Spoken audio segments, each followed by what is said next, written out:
Good evening. In tonight's news, Attorney General John Patterson has gone to court against small loan operators in Calhoun County. Another person has said he may be a dark horse candidate in next year's governor's race. Army officials are investigating a big mysterious hole in the ground in northwest Alabama, and a major airline is trying to figure out some way to get one of its planes off the ground. Mr. Philco says... Values, low down payments, and easy terms on every Philco. Look ahead, and you'll choose Philco. Attorney General John Patterson has filed suit against 41 persons and firms doing business as small loan companies in the Anniston area. These suits seek to close down these companies immediately as public nuisances. Patterson and several of his assistants from his office here in Montgomery went to Anniston this morning to file the action. Then the Attorney General asked Circuit Judge Leslie Longshore for a temporary injunction which would stop all business by these companies pending a final determination in the case. The suits accuse the firms of charging usurious rates of interest on short-term loans. The firms are charged with victimizing hundreds of persons by these high interest rates and use of threats and intimidations to collect on the loans. An Alabama public relations man, Starr Smith of Montgomery, has said he may be a dark horse candidate for governor in next year's race. He declared the governor's race is wide open and said he feels Alabama voters would like what he termed a new political face, a different approach by a new man, a fresh personality. Smith also said he believes the majority of Alabama voters are not pledged to any of the present candidates. Smith is a native of Mobile, worked as a newspaper reporter and for radio stations in Mobile, Montgomery, and Tuscaloosa. He's been in the public relations field since 1955. Montgomery Rotarians heard a first-hand report on life in the nation's capital today. The principal speaker at the Rotary Club meeting was United States Congressman George Grant of the 2nd Congressional District. The Alabama congressman recounted some of the more humorous aspects of life under the Capitol dome and told his audience that he plans to write a book on retirement dealing with the funny incidents he's encountered in Congress. On the serious side, Representative Grant briefly outlined the accomplishments of this first session of the 85th Congress, describing it as what he called an average session.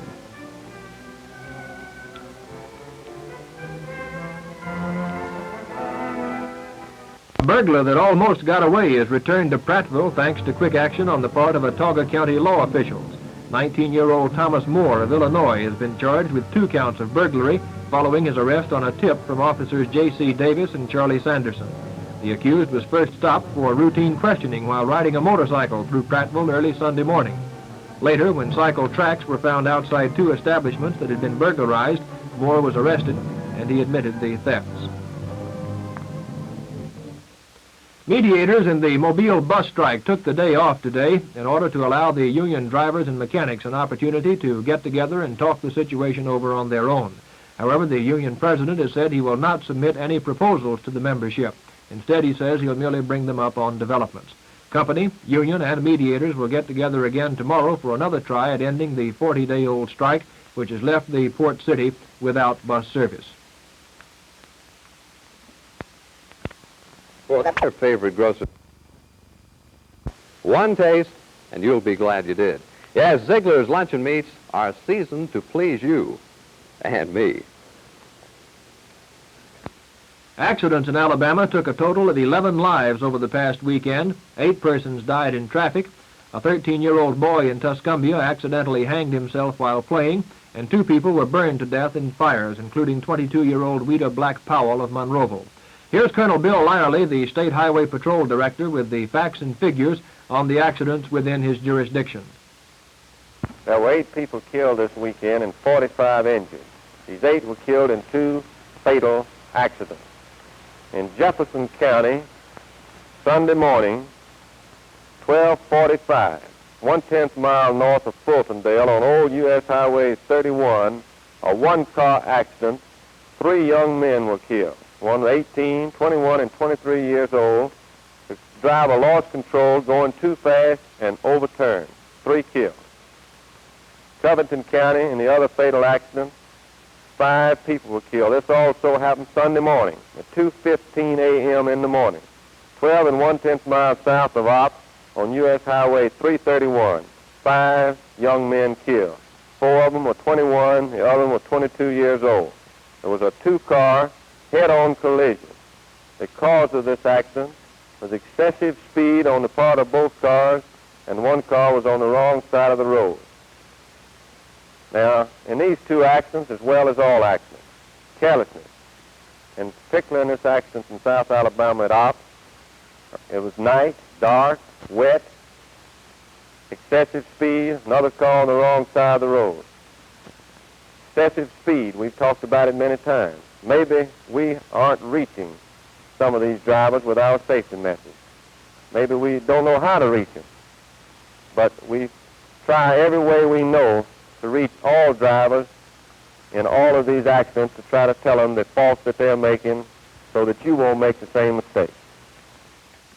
Here are films of that head-on collision early Sunday morning, 12 miles south of Opp on US 331. 5 men were killed instantly when a car traveling down the wrong side of the road struck another, which was carrying 4 airmen stationed at Eglin Air Force Base, Florida. The airmen were returning to duty at the time. Patrolman said the driver of the car, which was traveling on the wrong side of the road, evidently fell asleep. Investigating officers reported both cars were exceeding the speed limit. The cars struck together with such force that they bounced away at least 6 feet on contact. The wrecking crew spent more than an hour in getting the airmen's bodies out of the wreckage. The driver of the other car was thrown clear.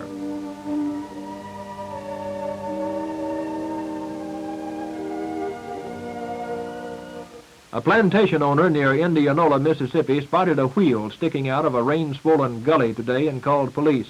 Officers pulled out an automobile that contained the bodies of 6 persons. Sheriff Ed Williams says skid marks indicate the car ran off the road at a high rate of speed. The 6 people inside drowned. Pepsi, please. Pepsi-Cola, the modern, the light refreshment. 2 Pepsi-Colas, coming right up. Pepsi, please. Pepsi, please. Thank you.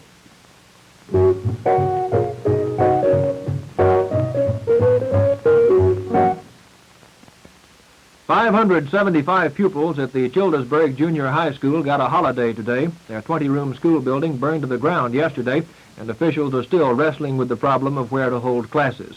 The regular Christmas holidays are close at hand, and Principal A.H. Watwood indicated the pupils might be given the time off until after these holidays, so adequate arrangements could be made for substitute classrooms. The replacement value of the school has been set at $1 million. Toys for Tots pour into the Montgomery Marine Reserve Training Center as local leathernecks give Santa Claus a helping hand. These toys will be sorted, repaired if necessary, and then distributed where they'll do the most good on Christmas morning. It's all part of the National Marine Reserve Project, Toys for Tots. New and repairable toys are being collected from special pickup points and transported to the Armory for inspection before being assigned to some fortunate youngster's Christmas list. For some children in our community, this effort will mean the difference between a dream fulfilled and a shattered illusion.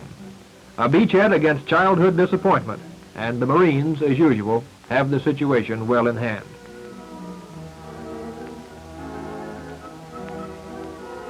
A Jackson, Mississippi firm, Microbeads Incorporated, submitted the low bid on the task of reflectorizing Alabama's 1957 automobile tags. But this company bid on the job, stating that reflective coating, a paint process, would be used. State purchasing officials had earlier